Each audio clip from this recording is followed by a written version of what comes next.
What's up guys, it's Tommy here and welcome to a very exciting Liverpool transfer news video because Liverpool have submitted a £50 million offer for Bremer, the absolute beast, powerhouse Brazilian centre-back. Brazil's Copa America is over, so Liverpool are free to negotiate with Juventus and with Bremer, and I'm really excited to bring you guys this news because he has starred for Juventus. In the past 2 years, Bremer became one of the best centre-backs in the Serie A and he's an absolute beast in the air. So we will take a detailed look at all these reports. We will also talk about England's absolutely crazy 90th minute winner against Netherlands in the European Championship semi-finals. So England make the final in back-to-back Euros despite Gareth Southgate's tactics. A lot of people are praising Gareth Southgate, but this is the first time that England played well in the Euros, in this Euros, and they are averaging 9 shots per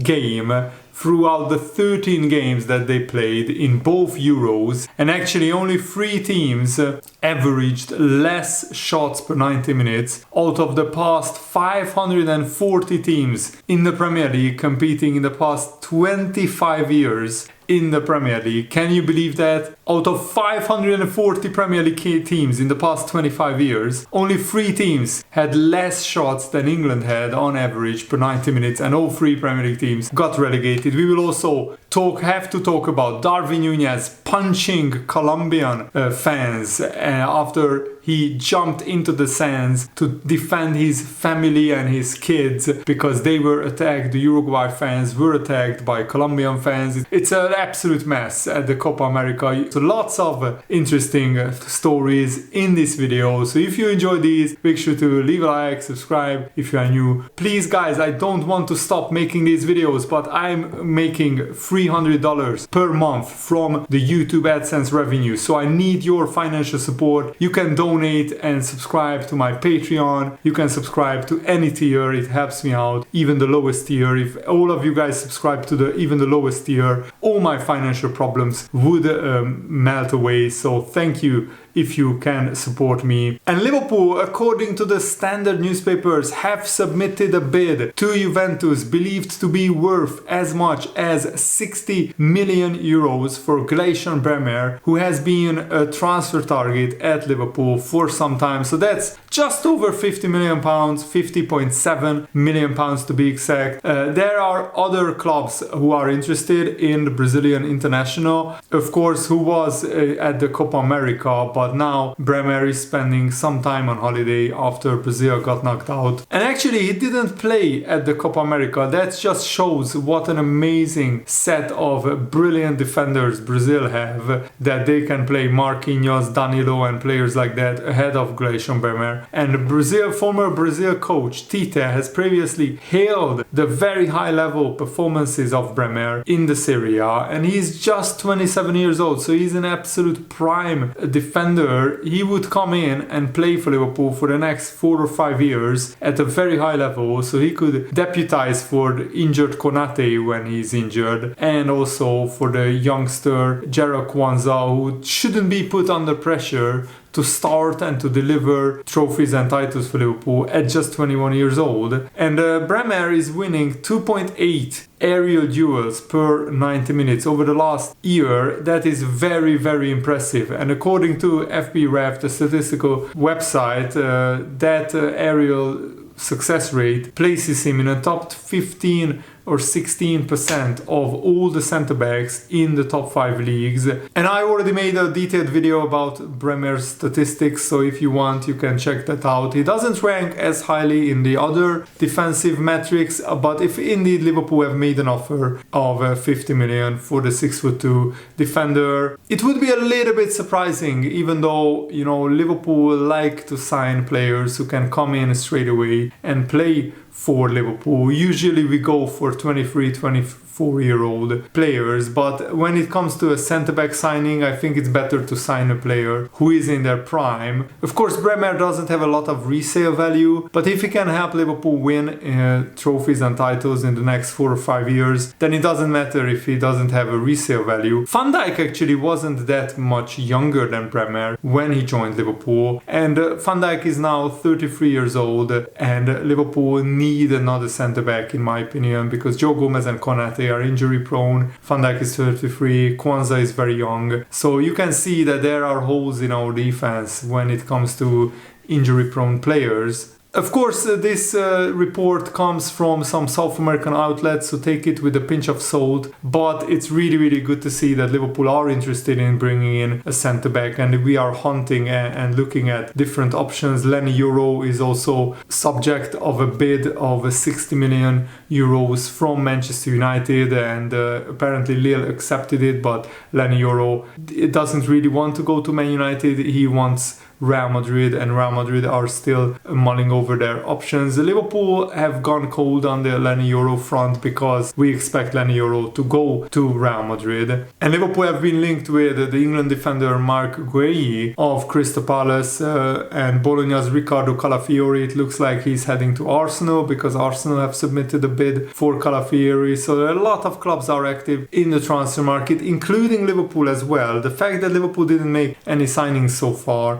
Arsenal, Man United, Man City haven't made any signings so far as well, so you shouldn't be overly nervous about the fact that Liverpool haven't made an official signing yet, because the transfer window is still long and there is still the Euros and Copa America going on. Of course, Juventus are more than happy to keep Bremer if Liverpool don't meet their valuation, and he has demonstrated his worth with some fine performances over the last few seasons. Liverpool have the strongest interest in his signature according to juvefc.com, and according to the report, Liverpool have already offered 60 million euros for Bremer, which is a transfer fee that tempts Juventus to accept that, but according to this Juventus-based website, Juventus will reject the offer, or they have already rejected the offer, expecting Liverpool to come back with a better bid. The bottom line is Gleison Bremer is a world-class centre-back. It's just Liverpool need to look at the data analysis and scouting department and figure out whether he is indeed worth 50 million pounds, because Liverpool need to spend very wisely in the transfer market. And I think Arne Slot is looking at the Liverpool squad in the pre-season. Endo and Mo Salah joined the pre-season training in the last few days as well, but still a lot of big names, a lot of stars are missing. But now that the Netherlands are out, Gakpo, Van Dijk and Gravenberch can start their holidays soon, and then they can join the Liverpool pre-season training camp. And when Arne Slot looked at the whole squad, then they can start figuring out which position it needs strengthening. But it's really good to see that Liverpool are actively trying to sign a centre-back. Putting in a bid for Bremer is very encouraging and very exciting, and hopefully Juventus will accept and Liverpool can sign a new centre-back. I think Bremer would be a fantastic addition to Liverpool because he's really big, strong, muscular, good in the air, and the rest of his game he can still improve and develop even at 27 years old. Centre-backs usually reach their prime at 29, 30 years old. And of course, I'm happy that England qualified for the final. I would have been happy if the Netherlands qualified. I just want a Liverpool player to be involved in the Euros final, and hopefully Trent Alexander-Arnold will get some minutes. It's really a shame how Gareth Southgate played Kieran Trippier ahead of Trent Alexander-Arnold in the whole tournament. It's just an absolute brainless decision by Southgate, even though he looks like an absolute genius. After 96-minute bicycle kick goal by Bellingham saved Gareth Southgate's job and reputation pretty much, and now Ollie Watkins in the 90th minute bails Gareth Southgate out once again. But England finally actually played some exciting attacking football for a change, and look, it was actually a deserved win by England, even though the Netherlands scored a great goal through Xavi Simons. Pickford couldn't save it with his T-Rex arms, but then England equalized, and it was a pretty even game, but I think England were the more dangerous out of the two teams. And and ultimately Ollie Watkins came on as a substitute for Harry Kane, which was a controversial substitution at the time.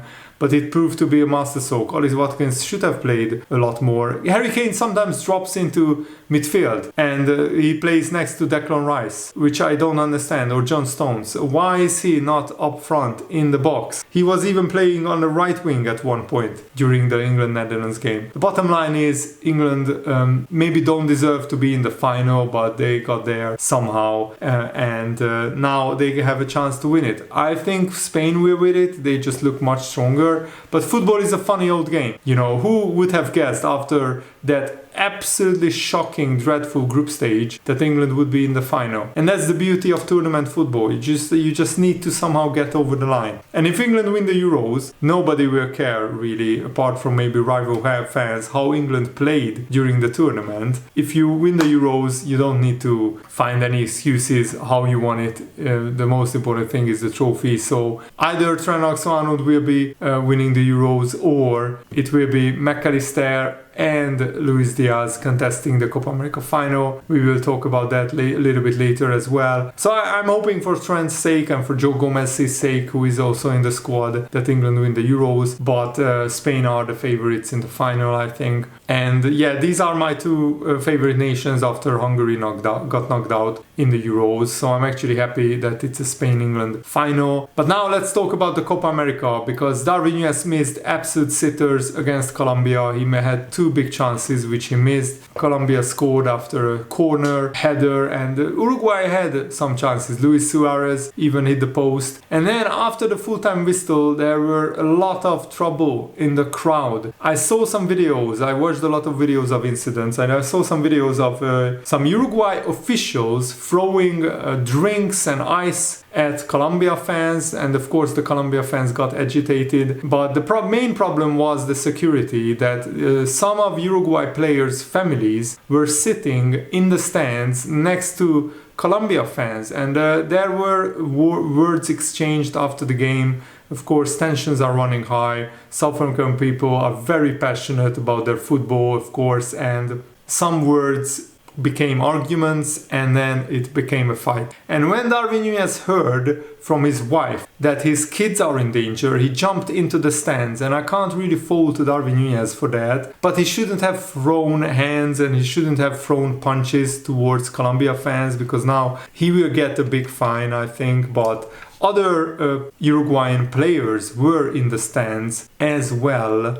And Jose Maria Jimenez, one of the Uruguay centre-backs, has also spoken in his post-match interview, saying that the players' families were, avalanched by drinks and beer, and all sorts of objects were thrown towards the Uruguayan players' families by a group of Colombia fans. He mentioned that whoever organized this event needs to make changes. Jimenez emphasized that this was a security problem for the families of the Uruguayan players. He said, and I quote, "I'm going to say it now because otherwise they will cut me off later. Everything was a disaster. A part of the fans attacking our families with newborn children. I hope the organizers take note, because this always happens. They drink alcohol and behave this way." But of course the Uruguay fans are not innocent either, because they also provoke the Colombia fans. So neither side is innocent. Both sides can be the instigators, and both fan bases are actually the loser here, and football is the loser. It's a sad day for football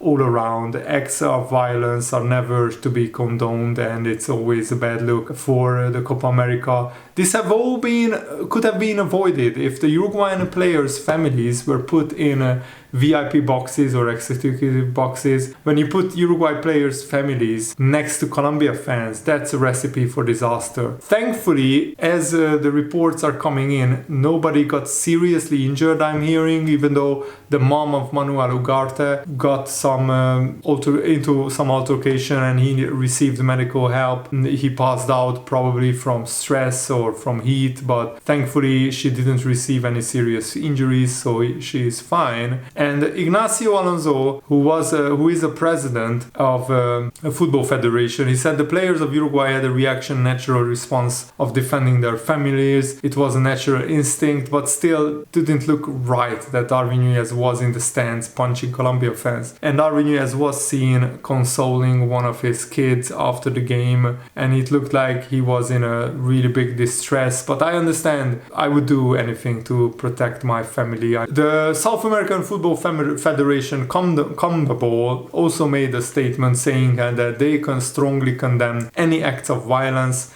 that affects football. Our work is based on the conviction that football connects and unites us through its positive values. There is no place for violence on and off the field. We invite everybody in the remaining days of Copa America to pour all their passion into cheering for their teams and having an unforgettable party. So either Luis Diaz or Alexis McAllister will be a Copa America winner. And I'm so happy for him. Alisson and Bobby Firmino and Fabinho became Copa America winners with Brazil. And now Alexis McAllister, after winning the World Cup, he could win a Copa America with Argentina as well. Or Luis Diaz could win a Copa America for Colombia as well. That would be absolutely fantastic. So I'm really looking forward to the final. Thanks for watching, guys. I hope you guys enjoyed this. Have a nice day. See you later. Goodbye.